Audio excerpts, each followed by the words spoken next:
Hi guys, welcome to our channel mister Sisindri. Big boss షోలో ఎప్పుడు ఏం జరుగుతుందో ఎవరు ఊహించలేరు. ముఖ్యంగా స్ట్రాంగ్ కంటెస్టెంట్ అనుకున్న వారు ఎలిమినేట్ అవ్వడం, 2 వారాలు ఉంటే చాలు అనుకున్న వాళ్ళు చివరి వరకు హౌస్లో ఉండడం జరుగుతూనే ఉంది. అయితే అసలు ఏమైంది అంటే, Nikhil big boss Telugu season 8లో స్ట్రాంగ్ కంటెస్టెంట్గా కొనసాగుతున్నాడు. హౌస్లోకి వచ్చిన తొలి 2 రోజుల్లో నిఖిల్లో టైటిల్ విన్నర్గా నిలబడే లక్షణాలు చాలానే కనిపించాయి.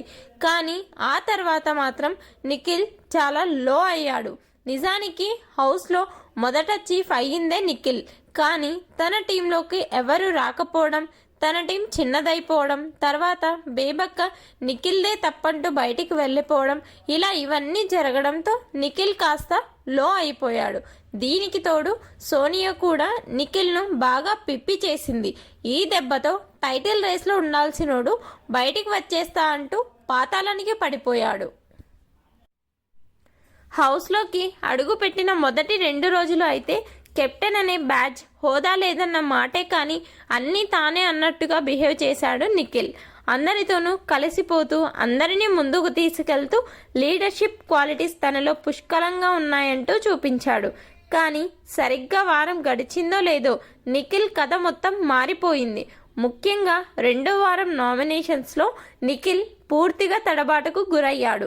నామినేషన్స్లో పాయింట్స్ కరెక్ట్గా చెప్పలేదు, అలాగే చెప్పిన పాయింట్స్ గురించి క్లారిటీగా వివరించలేకపోయాడు. దీనితో నామినేషన్స్ ముగిసిన తర్వాత మణికంఠ నైనికాతో మాట్లాడుతూ, నిఖిల్ అనే క్యారెక్టర్ ఇలా అని తెలిసినోడు ఎవ్వడు, వీడు గేమ్ షో కోసం ఫేక్ చేశాడని అనుకోకూడదు. అలా అనుకునే సిచ్యువేషన్ వచ్చేదానికన్నా ఎలిమినేట్ అయిపోవడమే కరెక్ట్. అసలు నాకు షో నుంచి క్విట్ చేయాలని థాట్ ఉంది, కానీ నేను నా క్యారెక్టర్ చంపుకోకుండా ఏం చేయగలను, ఎంతవరకు చేయగలను అనేది చూద్దామనే ఉన్నా అంటూ నిఖిల్ ఎమోషనల్ అయ్యాడు.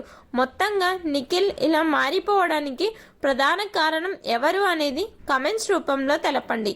అలాగే ఈ వీడియోకి ఒక లైక్ చేసి షేర్ చేయండి. Please subscribe our channel mister